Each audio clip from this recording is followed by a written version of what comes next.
حبايبي واخواتي عاملين ايه الاخبار؟ فيديو جديد خالد كمال معاكم برنامج كوره اون تايم. وفيديو عقب خساره الزمالك من الترجي التونسي 2-0 تونس، واحتلال الزمالك للمركز الرابع عن جداره في بطوله افريقيا.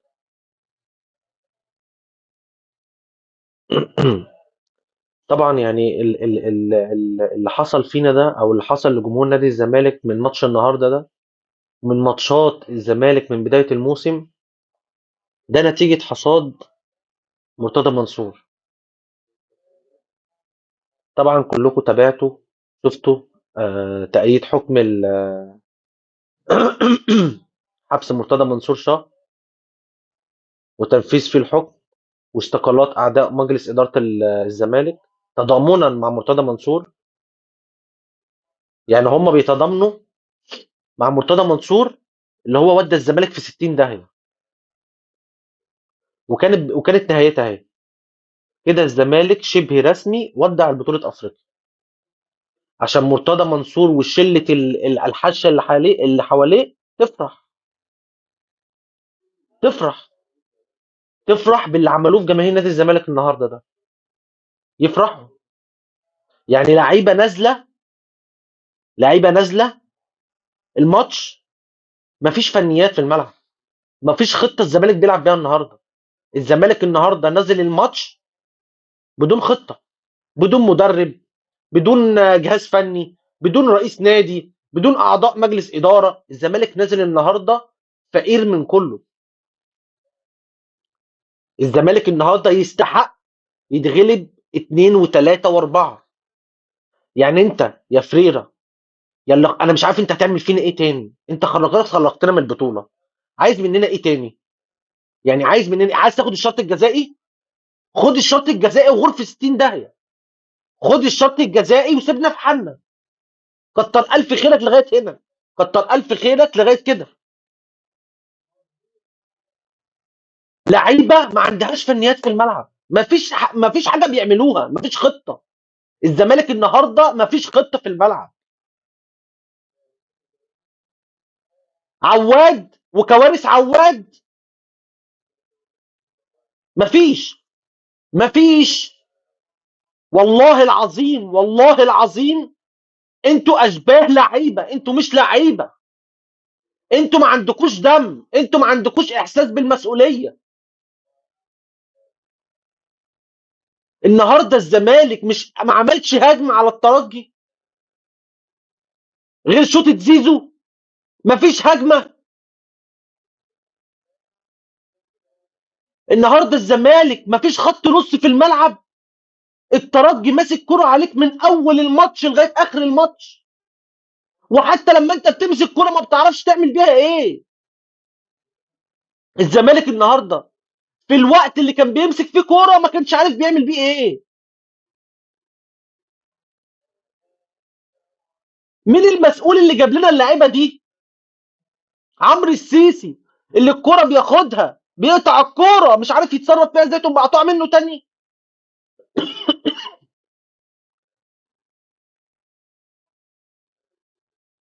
ايه ده؟ ايه اللي كان بيحصل في الملعب ده النهارده؟ يعني انت رايح على اساس ان انت تكسب، رايح مفيش حل ليك غير الفوز. ولو ما فزتش يبقى على الاقل تتعادل، تحافظ على امالك في الصعود. عندك ماتشين هنا تاني بست نقط، تروح تخسر من هناك 2-0 مع الرأفة. لعيبه بتلعب بدون اي خطه وبدون اي فنيات وبدون اي، مفيش اي حاجه خالص في الملعب. الزمالك النهارده ما عملش اي حاجه. ده ما عملش حتى ان هو يتعادل، ان هو ينظم دفاعه، مفيش.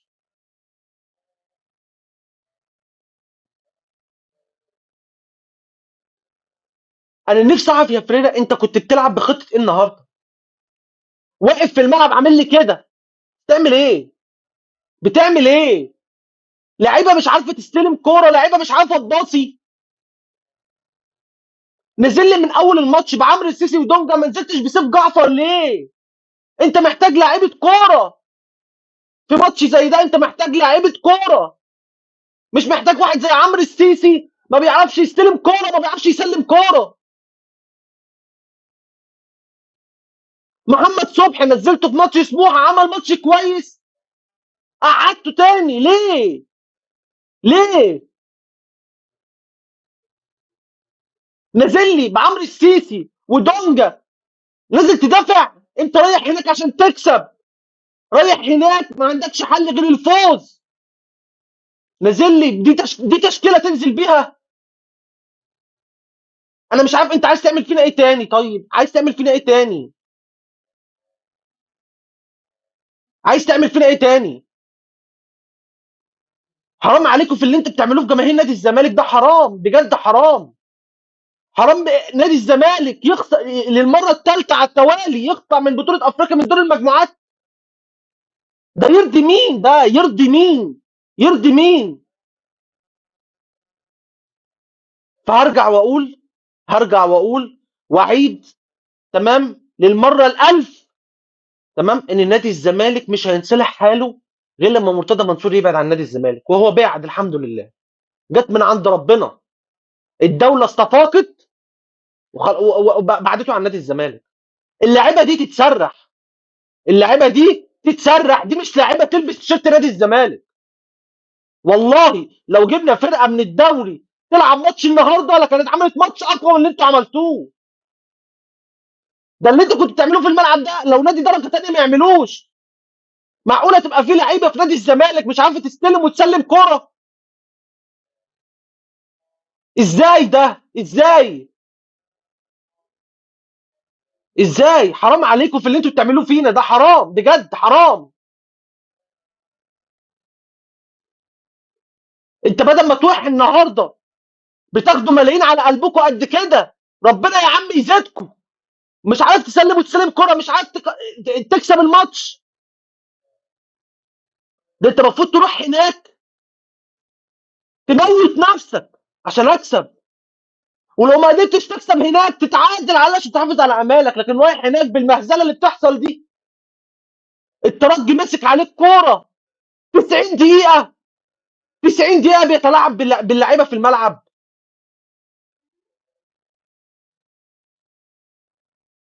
لا مدرب ولا لعيبه ولا اي حاجه خالص.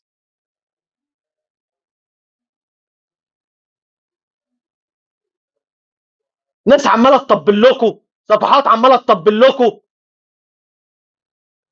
قناه نادي الزمالك مش همها غير انها تطبل رئيس النادي، والاعضاء مجلس الاداره طالعين يقول لك هنهدد بالاستقاله عشان مرتضى منصور. ما تدخلوا في 60 داهيه تاخدكم. هو انتوا جايين عشان مرتضى منصور؟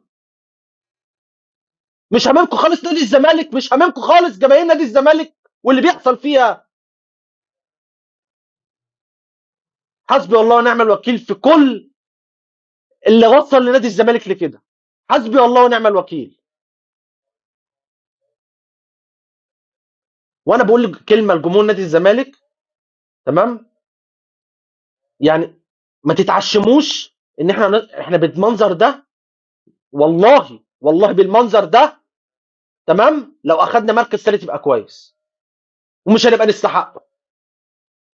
انت عندك ماتش الترجي هنا، وعندك ماتش المريخ هنا، وهتسافر لشباب بلوزداد، وهتسافر لشباب بلوزداد. انت بالمنظر ده هتعمل؟ والله لو بالمنظر ده الترجي هتيجي تكسبك هنا مرتاح، مرتاح.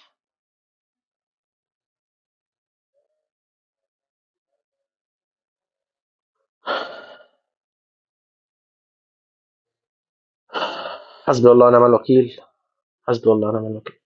بعد شويه هنتابع ماتش الاهلي وصن داونز. ربنا يوفق النادي الاهلي يا رب، ويسع جمهوره ويفرح جمهوره. اللي تابع الفيديو وعجبه الفيديو يدوس لايك ويشارك في كل حته، عشان خلاص بجد الواحد بقى متدمر نفسيا من اللي نادي الزمالك بيعمله في جمهوره ده، متدمر نفسيا من اللي بيحصل. فان شاء الله نتابع ماتش الاهلي وصن داونز ان شاء الله، ربنا يوفق النادي الاهلي.